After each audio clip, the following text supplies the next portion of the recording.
నమస్తే, welcome to NH media. ముందుగా headlines.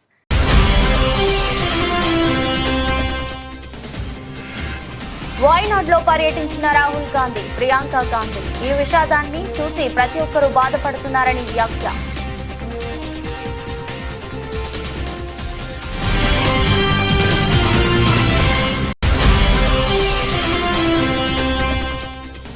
Skill యూనివర్సిటీకు CM, deputy CM శంకుస్థాపన. వర్సిటీతో పాటు 4 సెంటర్లకు శంకుస్థాపన చేసిన రేవంత్ రెడ్డి, బట్టి విక్రమార్క.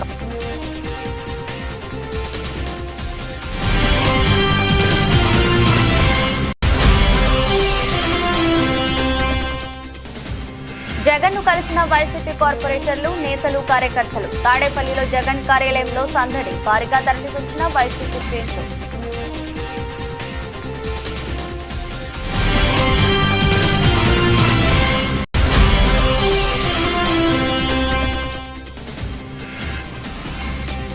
తనకు మంత్రి పదవి ఎవరు భిక్ష కాదన్న బీఆర్ఎస్ ఎమ్మెల్యే హరీష్ రావు. పదవి వచ్చినప్పుడు రేవంత్ బీఆర్ఎస్ లో ఉన్నారని వీడియో పోస్ట్ చేసిన హరీష్ రావు.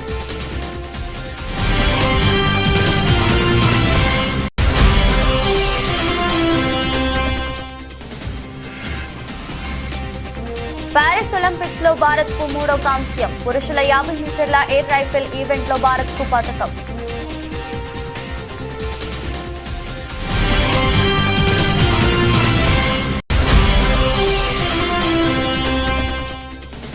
చరిత్రలో తొలిసారిగా 25,000కు ఎగువ ముగిసిన నిఫ్టీ. అటు 126 పాయింట్ల వృద్ధితో 81,867 వద్ద ముగిసిన సెన్సెక్స్.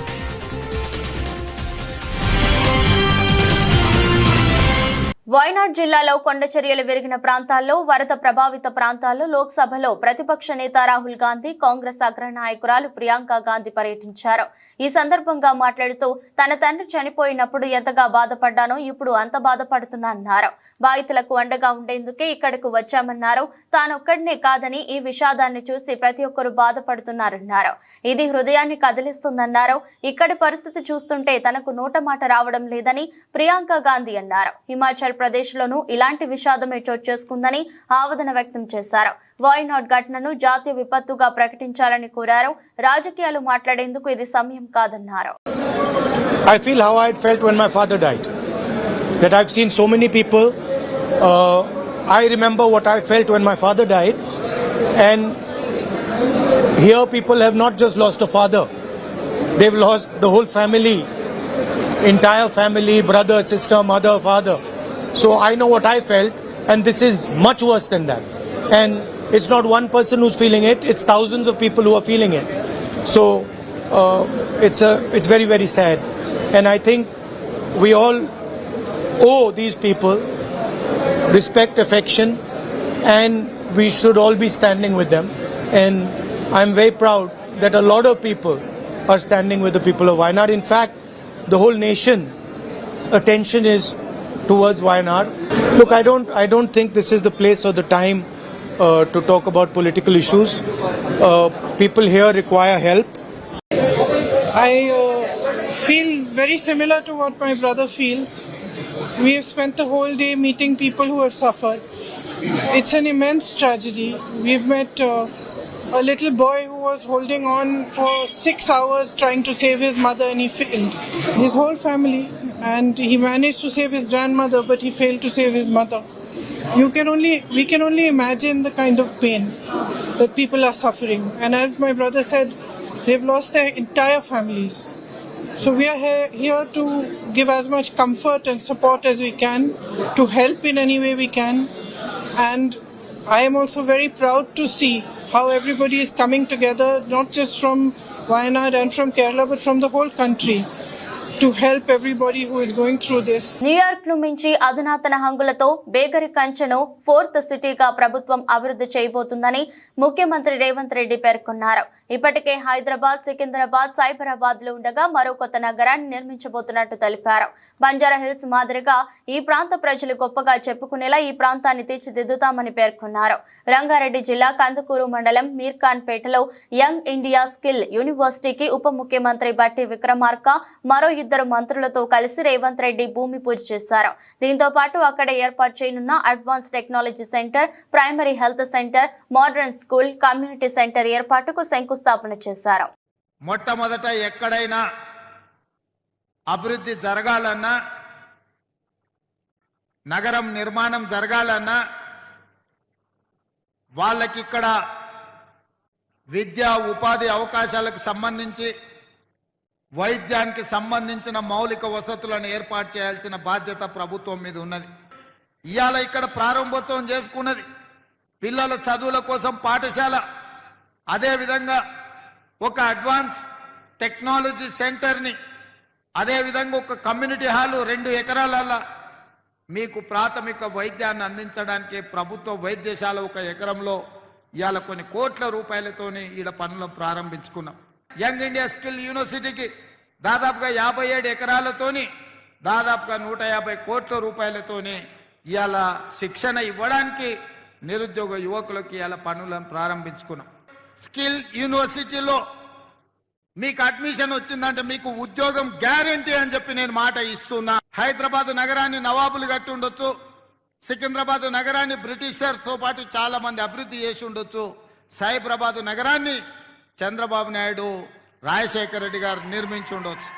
ఇవాళ 3 నగరాలు వాళ్ళు నిర్మిస్తే 4th సిటీ ఇవాళ బాగరి కంచెను ఫ్యూచర్ సిటీగా మార్చబోతుంది. ఈ వేదిక మీద ఉన్న నా మంత్రివర్గ సహచరులతోటి న్యూయార్క్ నగరానికంటే అధునాతమైన నగరాన్ని ఇక్కడ నిర్మించి చూపిస్తాం.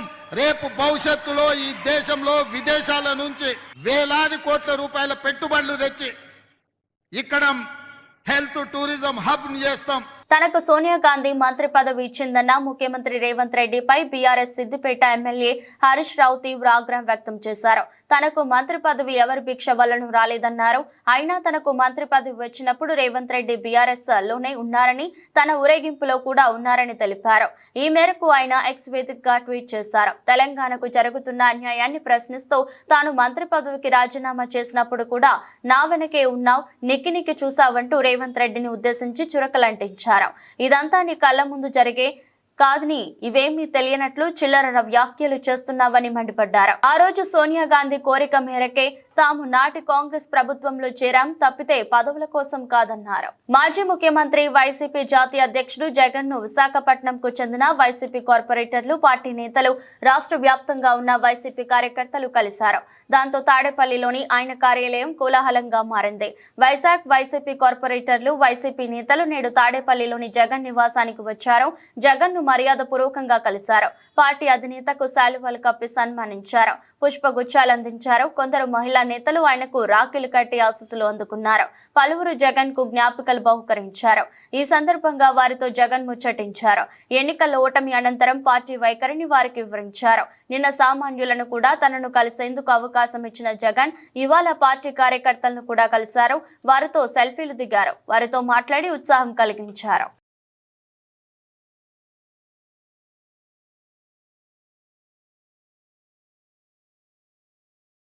సమాజంలో అట్టడుగు వర్గాల అభ్యున్నతై వైఎస్ఆర్ కాంగ్రెస్ పార్టీ లక్ష్యమని, రాజకీయంగా, సామాజికంగా, ఆర్థికంగా ఆయా వర్గాలు సాధికారిత సాధించాలన్న సమున్నతతో ఉద్దేశంతో రాజకీయ పార్టీగాను 5 ఏళ్ల పరిపాలనలో పార్టీ అనేక చర్యలు తీసుకుందని మాజీ మంత్రి యాదుమూలపు సురేష్ వెల్లడించారు.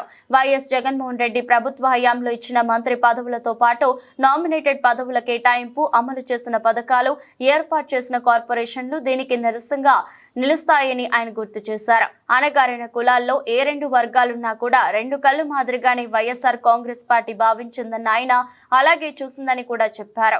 ఎస్సీ వర్గీకరణ విషయంలో గౌరవ సుప్రీంకోర్టు ఇచ్చిన తీర్పు కూడా షెడ్యూల్ కులాల అభ్యున్నతికి తోడ్పడాలన్నదే వైఎస్ఆర్ కాంగ్రెస్ పార్టీ ఉద్దేశమని మాజీ మంత్రి స్పష్టం చేశారు. సమాజంలో అట్టడుగు వర్గాల అభ్యున్నతి వైఎస్ఆర్ కాంగ్రెస్ పార్టీ యొక్క లక్ష్యం. సామాజికంగా, రాజకీయంగా, ఆర్థికంగా ఆయా వర్గాల సాధికారతే సాధించాలనే సమున్నత ఉద్దేశంతో రాజకీయ పార్టీగా 5 ఏళ్ల పరిపాలనలో వైఎస్ఆర్ కాంగ్రెస్ పార్టీ అనేక చర్యలు తీసుకుందని చెప్పి కూడా మనం చేస్తూ ఉన్నాం. శ్రీ వైఎస్ జగన్మోహన్ రెడ్డి గారి ప్రభుత్వం హయాంలో అమలు చేసినటువంటి పథకాలు, ఇచ్చిన మంత్రి పదవులతో పాటు నామినేటెడ్ పదవుల కేటాయింపు, ఏర్పాటు చేసినటువంటి కార్పొరేషన్లు ఇవన్నీ కూడా నిదర్శనంగా నిలుస్తాయి. ఎస్సీ వర్గీకరణ విషయంలో ఇవాళ గౌరవ సుప్రీంకోర్టు ఇచ్చిన తీర్పు కూడా షెడ్యూల్డ్ కులాల అభ్యున్నతికి తోడ్పడాలన్నదే వైఎస్ఆర్ కాంగ్రెస్ పార్టీ యొక్క ముఖ్య ఉద్దేశం. గౌరవ సుప్రీంకోర్టు ఇచ్చిన తీర్పును అవకాశవాద రాజకీయాలకు వాడుకోకుండా తీర్పు, ఈ యొక్క సుప్రీంకోర్టు యొక్క తీర్పు స్ఫూర్తి ఏదైతే ఉందో ఆ స్ఫూర్తిని మనస వాచ కర్మేణ అందరికీ న్యాయం జరిగేలా ఎస్సీలను బలోపేతం చేయడానికి వినియోగించాలని వైఎస్ఆర్ కాంగ్రెస్ పార్టీ మనస్ఫూర్తిగా కోరుకుంటాం. ఎస్సీ వర్గీకరణ అంశంలో రాష్ట్రాలకు అధికారం ఇస్తూ సుప్రీంకోర్టు ఇచ్చిన తీర్పును స్వాగతిస్తూ అదేవిధంగా మాదిగలకు మద్దతుగా నిలిచిన మాదిగల పక్షపాతి రాష్ట్ర ముఖ్యమంత్రి రేవంత్ రెడ్డికి అలంపూర్ మాజీ ఎమ్మెల్యే ఏఐసిసి కార్యదర్శి డాక్టర్ ఏ సంపత్ కుమార్ ధన్యవాదాలు తెలిపారు. తెలంగాణలోని యావత్ మాదిగ సమాజానికి మాదిగ ఉపకులాలకు శుభాకాంక్షలు తెలిపారు. యావత్ తెలంగాణ మాదిగ ప్రజలందరికీ కూడా హృదయపూర్వక శుభాకాంక్షలు తెలియజేస్తూ, నేను ఒక శాసనసభ్యుడిగా, ఎంఆర్పిఎస్ నాయకుడిగా దశాబ్దాలుగా దాని మీద పోరాటం చేసి శాసనసభలో కూడా ఆ రోజు ఈనాటి ఆ రోజు ఉన్నటువంటి టీఆర్ఎస్ ప్రభుత్వము పూర్తిగా ఈ సమస్య మీద నిర్లక్ష్యం వహించినప్పటికీ కాంగ్రెస్ పార్టీ తరఫున ఆ రోజు ఉషా మేరా కమిషన్ వేసి రాష్ట్ర వ్యాప్తంగా తిరిగి వర్గీకరణ చేయాల్సిందే అని కాంగ్రెస్ పార్టీ బలంగా నమ్మి కేంద్ర ప్రభుత్వం మీద ఉంచితే 10 సంవత్సరాల బీజేపీ పరిపాలనలో ఉన్నటువంటి నరేంద్ర మోడీ ప్రభుత్వం అక్కడ నిర్లక్ష్యం చేయడం, ఇక్కడ టీఆర్ఎస్ పార్టీ కూడా అఖిలపక్షాన్ని తీసుకొని పోయి కేంద్రం మీద ఒత్తిడి తెస్తామని చెప్పి మాయ మాటలతో మాదిగలను మభ్యపెడితే ఆ రోజు శాసనసభలో ఎమ్మెల్యేగా నేను చేసిన పోరాటానికి ఆనాటి శాసనసభ్యుడు, ఈనాటి గౌరవ ముఖ్యమంత్రి రేవంత్ రెడ్డి గారు మాదిగల పక్షపాతిగా ఆ రోజు మా ఉద్యమంలో భాగస్వామి అయ్యి అసెంబ్లీ నుంచి కూడా నేను రేవంత్ రెడ్డి గారు బహిష్కరణ గురైనాం. అయినా వెనకడుగు వేయలే, పోరాటం చేసినాం. ఆ రోజు ఎమ్మెల్యేగా అండగా నిలబడ్డ మాదిగల పక్షపాతి రేవంత్ రెడ్డి గారు ఈరోజు ముఖ్యమంత్రిగా సుప్రీంకోర్టులో ఇంటర్వ్యూన్ అయ్యి వాదనలు వినిపించి ప్రభుత్వం తరఫున కూడా వాదనలు వినిపించడం వల్లనే ఈరోజు విజయవంతంగా మాదిగల ఆకాంక్షలు, మాదిగల చిరకాల కోరిక నెరవేరింది. కనుక వారికి సుప్రీంకోర్టు ధర్మాసనానికి మరియు గౌరవ ముఖ్యమంత్రి రేవంత్ రెడ్డి గారు మాదిగల పక్షపాతిగా తీసుకున్న సాహసోపేత నిర్ణయం మరియు సుప్రీంకోర్టులో వాదనలు వినిపించినందుకు హృదయపూర్వకంగా ధన్యవాదాలు, కృతజ్ఞతలు తెలియజేస్తూ, న్యాయ వ్యవస్థ పైన ప్రజలందరికీ ఒక అపారమైన నమ్మకం, విశ్వాసం ఉంది. కానీ ఎంత ఆలస్యంగా న్యాయం జరిగితే అంత అన్యాయం జరిగినట్లే అని బీఆర్ఎస్ సిరిసిల్ల ఎమ్మెల్యే కేటీఆర్ స్పష్టం చేశారు. శాసనసభలో సివిల్ కోర్టుల సవరణ బిల్లును శాసనసభ వ్యవహారాల శాఖ మంత్రి దుద్దిల్ల శ్రీధర్ బాబు ప్రవేశపెట్టారు. ఈ సందర్భంగా సివిల్ కోర్టుల సవరణ బిల్లుపై కేటీఆర్ మాట్లాడుతూ, ప్రభుత్వం ప్రవేశపెట్టిన ఈ బిల్లును సమర్థిస్తూ స్వాగతిస్తున్నామని తెలిపారు. రాజ్యాంగ నిర్మాతలు న్యాయ వ్యవస్థకు రాజ్యాంగంలోనే బలమైన పునాదులు వేశారు. రాజకీయంగా విభేదాలు ఉన్నప్పటికీ న్యాయ వ్యవస్థను కాపాడేందుకు సమిష్టిగా కలిసి పనిచేయాలి. అత్యాచారాలు, సైబర్ క్రైమ్ బాధితులకు సత్వర న్యాయం జరిగేలా ఫాస్ట్ ట్రాక్ కోర్టులు ఏర్పాటు చేయాలి. అవసరమైతే ప్రతి జిల్లాలో ఫాస్ట్ ట్రాక్ కోర్టులు ఏర్పాటు చేసి నిందితులకు వెంటనే శిక్షణ పడేలా చేయాలి. దీంతో మిగతా వారెవరూ కూడా ఇలాంటి ఘటనలకు పాల్పడరని కేటీఆర్ తెలిపారు. మధ్యకాలంలో మంత్రి గారు మనం గమనిస్తూ ఉన్నాం, మా సబితా ఇంద్రారెడ్డి గారు కూడా చాలా వివరంగా మాట్లాడారు. శాంతి భద్రతల విషయంలో ఎట్లా ఉంది పరిస్థితి అనేది కూడా చాలా వివరంగా చెప్పారు. దయచేసి ప్రభుత్వాన్ని నేను కోరేది, మనం అందరం కూడా, ఎందుకంటే సమిష్టిగా రాజకీయాల్లో ఏ రకమైన అభిప్రాయాలు ఉన్నప్పటికీ, ఏ రకమైన సిద్ధాంతాలు ఉన్నప్పటికీ, ఏ రకమైన విభేదాలు ఉన్నప్పటికీ మనందరం కూడా కొన్ని విషయాల్లో మాత్రం సమిష్టిగా ఆలోచించాల్సిన అవసరం ఉంది. ఈ రాష్ట్రంలో ఈరోజు జరుగుతున్న అత్యాచారాలు కానీ, ఈ రాష్ట్రంలో ఈరోజు జరుగుతున్న సైబర్ క్రైమ్ కానీ, రాష్ట్రంలో మనం అందరం కూడా జుడిషియస్గా ఆలోచించి ఫాస్ట్ ట్రాక్ కోర్టుల ఏర్పాటు, ముఖ్యంగా అత్యాచార కేసుల విషయంలో దయచేసి నేను ప్రభుత్వాన్ని కోరుతా ఉన్నా, అవసరమైతే ప్రతి జిల్లాలో స్పెషల్ కోర్ట్స్ ఏర్పాటు చేయండి. ఫాస్ట్ ట్రాక్ అంటే ఒక్కసారి ఇలాంటి నేరం జరిగినప్పుడు మళ్ళీ ఎవరు అలాంటి దుస్సాహసం చేయకుండా నిందితుడికి వెంటనే శిక్ష పడుతుంది, బాధితులకు న్యాయం వస్తుందనే విధంగా ప్రతి జిల్లాలో అవసరమైతే ప్రత్యేక ఫాస్ట్ ట్రాక్ కోర్టులు ఏర్పాటు చేయాలని ప్రభుత్వానికి మా విజ్ఞప్తి. అదే మాదిరిగా అధ్యక్ష, not just in the issue of sexual మొలిస్టేషన్స్ etcetera, but also ఇతర సైబర్ క్రైమ్ విషయంలో కూడా. ఎందుకంటే ఇప్పుడు క్రైమ్ రూపం మారుతోంది. ఇదివరకు మనకు ఎన్నో సెక్షన్స్ ఉన్నాయి అధ్యక్ష పీనల్ కోడ్లో, అవన్నీ కూడా చాలా అవుట్డేటెడ్ అయిపోయినాయి, ఆబ్సలీట్ అయిపోయినాయి. అందుకే కొత్త చట్టాలు కూడా వస్తూ ఉన్నాయి. నేను రాష్ట్ర ప్రభుత్వాన్ని అడుగుతా ఉన్నాను, ఈ మధ్యన కేంద్ర ప్రభుత్వం కొన్ని కొత్త న్యాయ చట్టాలు కూడా తెచ్చింది. అయితే ఈ న్యాయ చట్టాల వల్ల కొంత మనకేమైనా ఇబ్బంది కలుగుతుందో అనే ఒక భయం కూడా కొన్ని వర్గాల నుంచి వ్యక్తం అవుతా ఉంది. ముఖ్యంగా మన తెలంగాణ ఎస్సీ వర్గీకరణకు వ్యతిరేకంగా జమ్మలమడుగు పట్టణంలోని డాక్టర్ బిఆర్ అంబేద్కర్ విగ్రహం దగ్గర మాల మహానాడు సంఘాలు నిరసన కార్యక్రమం చేపట్టారు. ఈ కార్యక్రమంలో రాష్ట్ర మాల మహానాడు వ్యవస్థాపక అధ్యక్షులు రామాజీ ఇమాన్యుయల్, అన్నవరపు కిషోర్ వర్గం, కడప జిల్లా మాల మహానాడు ఉపాధ్యక్షులు బీరు చిన్నయ్య, ఆర్వీపీఎస్ రాష్ట్ర కార్యదర్శి కేసీ పాములేటి, రాజశేఖర్, అవిస, శ్రీనివాసులు తదితరులు పాల్గొన్నారు. ఈ విషయంలో రాష్ట్ర ప్రభుత్వం కానీ కేంద్ర ప్రభుత్వాన్ని పునరాలోచించాలా. ఎప్పుడైనా భారత రాజ్యాంగ ఆర్టికల్ 341 ప్రకారము ఒక కలిసి ఉండాలా అనేది ఉంది. ఇది పూర్తిగా రాజ్యాంగానికి విరుద్ధము. ఇది ఈ రాష్ట్రంలో అయితేనేమి, ఈ దేశంలో అయితేనేమి పరిపాలనను ఏదైతే ఎన్నికల వాగ్దానంలో రాష్ట్ర ప్రభుత్వం కానీ కేంద్ర ప్రభుత్వం కానీ హామీలు ఇచ్చినారో ఆ హామీలు అమలు చేయలేకపోయి ఇది ఈ మైండ్ డైవర్ట్ చేసేదానికే ఈ వర్గీకరణ అంశాన్ని తెచ్చి ముందు పెట్టారని మేము అభిప్రాయపడుతున్నాం. ఎందుకంటే సూపర్ 6లో 3 డక్అవుట్ అయినాయి, 1 రన్అవుట్ అయింది. అది ఇంకా ఎంప్లాయర్ ఇవ్వలే, అది డక్అవుట్, అది రన్అవుటా లేకుంటే విన్నా అని. ఇదొకటి ఫెయిల్యూరు. అటు కేంద్రంలో ఎన్డీఏ ప్రభుత్వం ఫెయిల్యూరు. ఇవన్నీ జనాలలో వ్యతిరేకత వచ్చింది కాబట్టి అది కప్పిపుచ్చి ఉండడాని కోసం ఈరోజు వర్గీకరణ అంశాన్ని తెచ్చిపెట్టారు. నేను ఒక్కటే చెప్తాను మారియ సోదరులకు, అయ్యా ఆ రోజు మీరు కారంచేడులో జరిగిన సంఘటనలు గుర్తు చేసుకోండి. ఇది కాదు మనకు ముఖ్యం, సమానత్వం, స్వేచ్ఛ ఇవి ఉండాలా. అమ్మాయిలు ఆత్మరక్షణ కొరకు ఇతరుల మీద ఆధారపడవద్దని, నేటి సమాజంలో ఆత్మరక్షణ కొరకు ప్రతి ఒక్కరూ మార్షల్ ఆర్ట్స్ నేర్చుకోవాల్సిన అవసరం ఎంతైనా ఉందని వేములవాడ ఏఎస్పీ శేషాద్రిని రెడ్డి సూచించారు. రాజన్న సిరిసిల్ల జిల్లా వేములవాడ పట్టణంలోని కేజీబీవీలో ఎస్పీ అఖిల్ మహాజన్ ఆధ్వర్యంలో మహిళల రక్షణ కొరకు నిర్వహిస్తున్న జ్వాల 2 కార్యక్రమంలో భాగంగా స్వీయ రక్షణపై అవగాహన కల్పించారు. ఈ కార్యక్రమానికి ముఖ్య అతిథిగా ఏఎస్పీ శేషాద్రిని రెడ్డి హాజరై విద్యార్థులను ఉద్దేశించి ప్రసంగించారు. ముఖ్యంగా మార్షల్ ఆర్ట్స్ అనేది చిన్నప్పుడు మేము అబ్బాయిలకు అనుకునే వాళ్ళం, లేదు. మరి అన్నిటికన్నా ముఖ్యంగా అమ్మాయిలకే అవసరం, అబ్బాయిలకు అవసరం లేదు. వాళ్ళు ఏమని చేసుకోండి, మనకి మన ఆత్మరక్షణ కోసం ఇంకోరి మీద, అబ్బాయిల మీద డిపెండ్ అవ్వద్దు, ఇంకోరి మీద డిపెండ్ అవ్వద్దు. ఆ మాట కోసం ఎవరి మీద డిపెండ్ అవ్వకూడదు. ఎవరైనా వచ్చారు మనల్ని అసాల్ట్ చేస్తున్నారంటే మనమే ఎదుర్కొని వాళ్ళకి సమాధానం చెప్పే స్టేజ్ లో ఉండాలి. అదే ముఖ్య ఉద్దేశం ప్రోగ్రామ్ది. అందరూ ఈ ఆపర్చునిటీని యూజ్ చేసుకొని ఇది మంచిగా వాడి నేర్చుకోవాలి. ఇప్పుడు చూసాను పిల్లలు, that is really amazing, incredible performance ఇచ్చినారు అందరూ. అది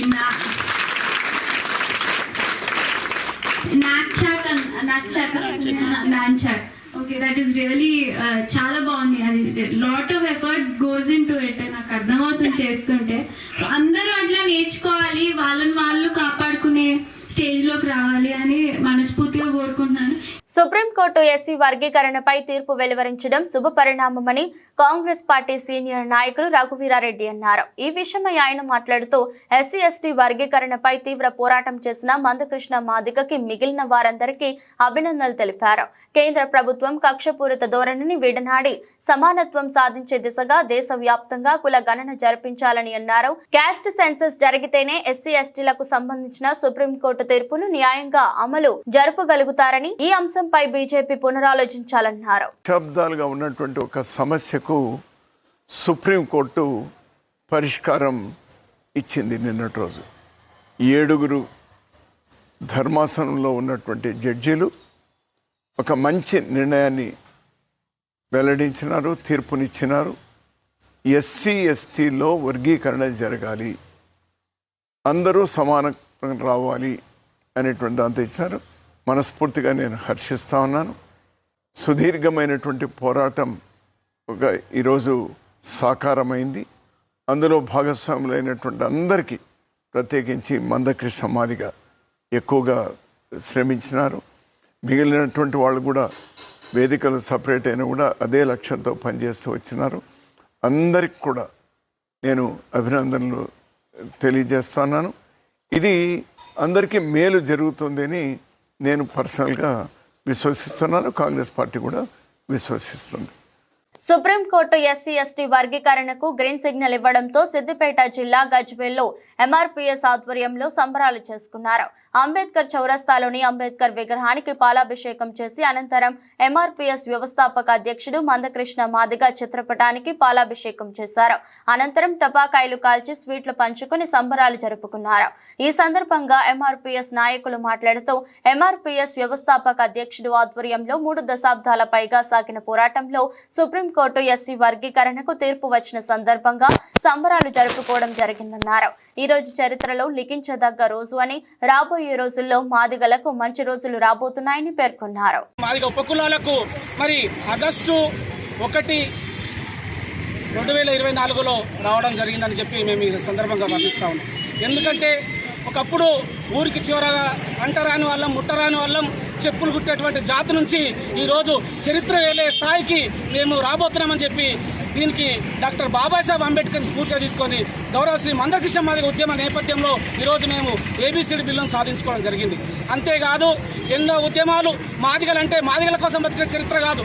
మాదిగలంటే గ్రామంలో ఉన్నటువంటి, దేశంలో ఉన్నటువంటి అన్ని కులాలను, అన్ని మతాల కోసము పనిచేసిన సంస్థ కానీ, పనిచేసిన సంఘం కానీ ఏకైక సంస్థ ఉందంటే అది ఎంఆర్పీఎస్ సంఘమే. అది గౌరవ శ్రీ మందకృష్ణ మాదిగ ఆధ్వర్యంలో నడిచినటువంటి సంఘం అని చెప్పి సందర్భంగా గుర్తు చేస్తాం. అంతేకాదు ఈ ఆంధ్రప్రదేశ్లో కానీ, తెలంగాణ రాష్ట్రంలో కానీ, భారతదేశంలో కానీ ఈరోజు ఎన్నో సంక్షేమ పథకాలు అమల్లోకి వచ్చాయి. ఆ అమల్లోకి రావడానికి ఎన్నో ఉద్యమాలు, ఎన్నో పోరాటాలు చేసినటువంటి స్ఫూర్తి మాదిగ జాతి. వికారాబాద్ జిల్లా కొడంగల్ నియోజకవర్గంలో సిఐటియు ఆధ్వర్యంలో మధ్యాహ్న భోజన కార్మికులు అంబేద్కర్ చౌరస్తాలో ధర్నా నిర్వహించారు. ఈ సందర్భంగా సిఐటియు నాయకులు చంద్రయ్య మాట్లాడుతూ గత కొన్ని సంవత్సరాల నుండి పాఠశాలల్లో విద్యార్థులకు నాణ్యమైన భోజనాన్ని అందిస్తున్నారని అన్నారు. వీరిని తొలగించి లత 30 సంవత్సరాలు నుండి పాఠశాలల్లో ఎన్ని ఇబ్బందులు వచ్చినా విద్యార్థులకు భోజనాన్ని అందించారని తెలిపారు. రాష్ట్ర ముఖ్యమంత్రి నియోజకవర్గం కొడంగల్లో హరే రామ హరే కృష్ణ అనే ప్రైవేటు సంస్థకు మధ్యాహ్న భోజన ఏజెన్సీని అందించాలని ప్రారంభించేందుకు అన్ని ఏర్పాట్లు చేస్తున్నారు కాబట్టి వెంటనే దీన్ని విరమించుకోవాలని డిమాండ్ చేశారు. 25 లక్షల మందికి కూడా పిల్లలు మేము భోజనాలు చేపిస్తాం, గణమనం తినిపిస్తాం అనేటటువంటి గోడం అనేటటువంటి దాన్ని విరమించుకోవాలి. గతంలో మన అక్షయ పాత్ర కూడా అదేవిధంగా ఇదైంది. ఈరోజు ముఖ్యమంత్రి వర్యులకు ఏమో చెప్పి వాళ్ళు హరిరామ హరికృష్ణ ఫౌండేషన్ వాళ్ళు అభ్యపెట్టడాన్ని తీవ్రంగా ఖండిస్తున్నాం సిఐటిగా. ఎందుకంటే ఈ యొక్క ప్రయోగం కేవలం కొడంగల్లోనే ప్రయోగం చేసి 1 నెల తర్వాత రాష్ట్ర వ్యాప్తంగా దీన్ని ఇంప్లిమెంట్ చేస్తామనేటటువంటి దుర్మార్గం. కాబట్టి దీన్ని రాష్ట్ర ప్రభుత్వం తక్షణం విరమించుకోవాలి. లేకపోతే సిఐటి ఆధ్వర్యంలో రాష్ట్ర వ్యాప్తంగా సమరశీల పోరాటాలు ఈ ప్రభుత్వం మీద చేస్తాం. కాబట్టి ముఖ్యమంత్రి వర్యులు దీన్ని పునరాలోచించి 6 తారీఖు నాడు ఏదైతే ప్రారంభం చేయాలనుకున్నారో దాన్ని వెంటనే విరమించుకోవాలని తెలియజేసుకుంటూ జిల్లా కార్యదర్శి ఈరోజు మొన్న జూలై 28వ తారీఖు నాడు హరే రామ హరే కృష్ణ చారిటబుల్ ట్రస్టుకు ఈరోజు మధ్యాహ్న భోజన కార్మికుల యొక్క పుట్టగొట్టేందుకు, వాళ్ళ ఉపాధి కోల్పోయేటందుకు ఈరోజు కొడంగల్ నియోజకవర్గంలో దాదాపు 500 మంది ఈరోజు మిడ్ డే మీల్స్ కార్మికులు ఉన్నారు. వాళ్ళ పొట్టగొట్టడం కోసము ఈరోజు హరే రామ హరే కృష్ణ ఫౌండర్కి ఈరోజు మేము మిడ్ డే మీల్స్ పథకాన్ని ఈరోజు ఇచ్చేస్తున్నామని చెప్పేసి మా రాష్ట్ర ముఖ్యమంత్రి గారు మొన్న చర్చలు జరపడం జరిగింది. దీన్ని తెలంగాణ రాష్ట్ర వ్యాప్తంగా వికారాబాద్ జిల్లాలో సిఐటి ఆధ్వర్యంలో దీన్ని వ్యతిరేకిస్తూ ఉన్నాం. ఎందుకంటే ఈ 500 మందికి ఉపాధి కరువైతుందని చెప్పేసి సిఐటికు డిమాండ్ చేస్తూ ఉన్నాం. ఇదే మొత్తం రాష్ట్రం మొత్తం మీద ఒకవేళ ఇంప్లిమెంట్ అయితే 50,000 మందికి ఈరోజు మిడ్ డే మీల్స్ కార్మికులు ఈరోజు రోడ్న పడుతున్నటువంటి పరిస్థితి విధంగా ఉన్నది. కాబట్టి ఒక పైపు ఆ ప్రభుత్వం ఈరోజు మెరుగైనటువంటి విద్యను అందిస్తామని చెప్పేసి చెప్తా ఉన్నారు. మెరుగైన విద్యను అందించాల్సినటువంటి బాధ్యత ప్రభుత్వాన్ని. ఎస్సీ వర్గీకరణ అంశంపై సుప్రీంకోర్టు ధర్మాసనం ఇచ్చిన తీర్పు పట్ల రెల్లి కులాల సంక్షేమ సంఘం హర్షం ప్రకటించింది. రెల్లి కులాల సంక్షేమ సంఘం రాష్ట్ర అధ్యక్షులు నీలాపు వెంకటేశ్వరరావు రెల్లి, ముత్యాల పెద్దబాబు ఆధ్వర్యంలో ఎస్సీ వర్గీకరణకు అనుకూలంగా తీర్పు వచ్చిన సందర్భంగా వేడుకలు నిర్వహించారు. రాజమండ్రి తాటితోటలోని అంబేద్కర్ విగ్రహానికి పూలమాలలు వేసి నివాళులర్పించారు. ఈ సందర్భంగా వర్గీకరణకు అనుకూలంగా నినాదాలు చేశారు. రెల్లి కులాల సంక్షేమ సంఘం రాష్ట్ర అధ్యక్షులు నీలాపు వెంకటేశ్వరరావు రెల్లి, నగర ఎస్సీసెల్ మాజీ అధ్యక్షులు పొట్లూరు వెంకటేష్ రెల్లి మాట్లాడుతూ ఎస్సీ వర్గీకరణపై సుప్రీంకోర్టు తీర్పు పట్ల హర్షం వ్యక్తం చేశారు. ఈ సందర్భంగా సుప్రీంకోర్టుకు కేంద్ర ప్రభుత్వానికి ధన్యవాదాలు తెలిపారు. సుప్రీంకోర్టు వారికి, కేంద్ర ప్రభుత్వం వారికి ముఖ్యంగా ధన్యవాదాలు. అన్ని మన దళిత కులాల తరఫున ధన్యవాదాలు తెలుపుకుంటున్నామండి. ముఖ్యంగా ఈ రెల్లి జాతికి సంబంధించిన ఈ రెల్లి రిజర్వేషన్ అనేది 1% ఉండేదని మనకి. ఆ 1% కూడా 1996 నుంచి 1999 వరకు అమల్లో జరిగింది. అప్పుడు చంద్రబాబు నాయుడు ముఖ్యమంత్రి, వాజ్పేయి గారు కేంద్రంలో గవర్నమెంట్. అప్పుడు సుప్రీంకోర్టు ఇచ్చిన రిజర్వేషన్ ప్రకారం మనకి ఈ రిజర్వేషన్ ఉంది. అప్పుడు 2004 ఎప్పుడైతే కాంగ్రెస్ గవర్నమెంట్ ఎక్కిందో మన పొలాలు, రిజర్వేషన్ పొలాలన్నీ లాక్కున్నారండి. లాక్కొని మనకి అణగారిన జాతికి ఇంకా అణగారింపజేశారు. ఈ రోజున మందాకృష్ణ గారు మాదిగ వారి పోరాటం పుణ్యమాని, మాదిగ జనులు ప్రాణత్యాగాలు పుణ్యమాని, రెల్లి సోదరుల ప్రాణత్యాగాలు పుణ్యమాని, మన పెద్దల సాక్షిగా, మన అమ్మవార్లు పెద్దవాళ్ళ సాక్షిగా ఈ రోజున ఈ యొక్క రిజర్వేషన్ సాధించుకున్నాం. ఈ యొక్క రిజర్వేషన్ మనం సాధించుకోవడమే కాదు, మన పిల్లల్ని, మన భవిష్యత్తు తరాలకి ఉపయోగపడాలి. అందరినీ చదివించండి. ప్యారిస్ ఒలింపిక్స్ లో భారత్ కు మరో పథకం లభించింది. పురుషులు 50 మీటర్ల ఎయిర్ రైఫిల్ 3 పొజిషన్ విభాగంలో భారత్ షూటర్ స్వప్నిల్ కాంస్య పథకం సాధించారు. ఈ ఒలింపిక్స్ లో ఇది భారత్ కు 3వ కాంస్యం. ఇది కూడా షూటింగ్ క్రీడాంశంలోనే లభించడం విశేషం. మహిళల 10 మీటర్ల ఎయిర్ పిస్టల్ వ్యక్తిగత, టీమ్ ఈవెంట్లలో మను భాకర్ ఇప్పటికే 2 కాంస్యాలు కైవసం చేసుకోవడం తెలిసిందే. 8 మంది షూటర్లతో జరిగిన 50 మీటర్ల air rifle 3P final event లో స్వప్నిల్ కుసాలే 451.4 పాయింట్లు సాధించి 3వ స్థానంలో నిలిచారు. 28 ఏళ్ల స్వప్నిల్ కుసాలేకు ఒలింపిక్స్ లో ఇదే తొలి పథకం. ప్యారిస్ ఒలింపిక్స్ లో భారత్ కు పథకం అందించిన స్వప్నిల్ ను ప్రధాని నరేంద్ర మోదీ అభినందించారు. ఈ విజయం ప్రతి భారతీయుడిలోనూ ఆనందాన్ని నింపిందని పేర్కొన్నారు.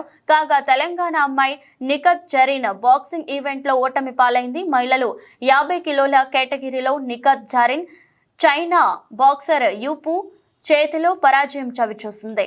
భారత స్టాక్ మార్కెట్ సూచీలు దూసుకెళ్లాయి. మరోమారు జీవనకాల గరిష్టాలను తాకాయి. మార్కెట్లో సానుకూల పవనాలు వీచిన నేపథ్యంలో చరిత్రలో తొలిసారిగా నిఫ్టీ 25,000కు ఎగువన ముగిసింది. ట్రేడింగ్ ముగిసే సమయానికి నిఫ్టీ 59 పాయింట్ల లాభంతో 25,010 వద్ద స్థిరపడింది. అటు సెన్సెక్స్ 126 పాయింట్లు వృద్ధితో 81,867 వద్ద ముగిసింది.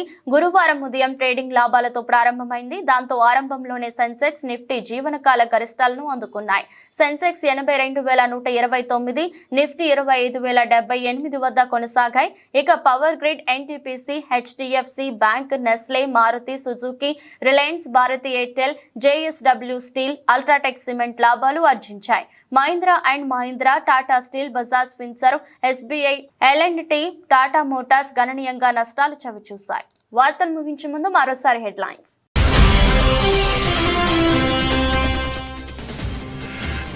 వాయనాడ్ లో పర్యటించిన రాహుల్ గాంధీ, ప్రియాంక గాంధీ. ఈ విషాదాన్ని చూసి ప్రతి ఒక్కరూ బాధపడుతున్నారని వ్యాఖ్య.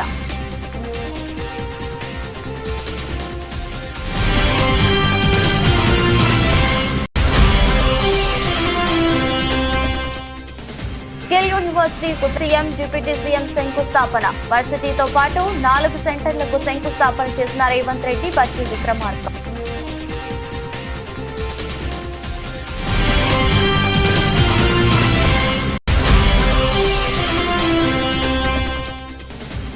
జగన్ ను కలిసిన వైసీపీ కార్పొరేటర్లు, నేతలు, కార్యకర్తలు. తాడేపల్లిలో జగన్ కార్యాలయంలో సందడి. భారీగా తరలివచ్చిన వైసీపీ శ్రేణులు.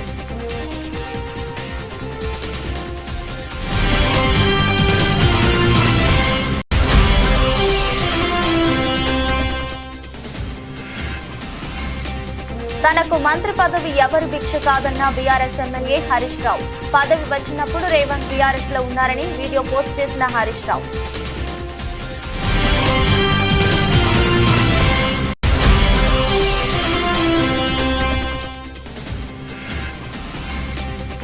ప్యారిస్ ఒలింపిక్స్ లో భారత్ కు 3వ కాంస్యం. పురుషుల 50 మీటర్ల ఎయిర్ రైఫిల్ ఈవెంట్ లో భారత్ కు పథకం.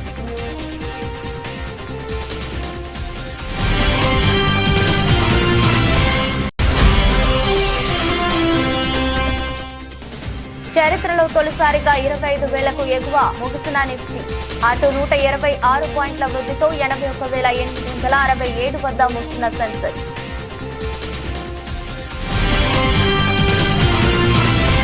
ఇది బులెటిన్. మరో బులెటిన్లో మళ్ళీ కలుద్దాం. అంతవరకు సెలవు. నమస్కారం.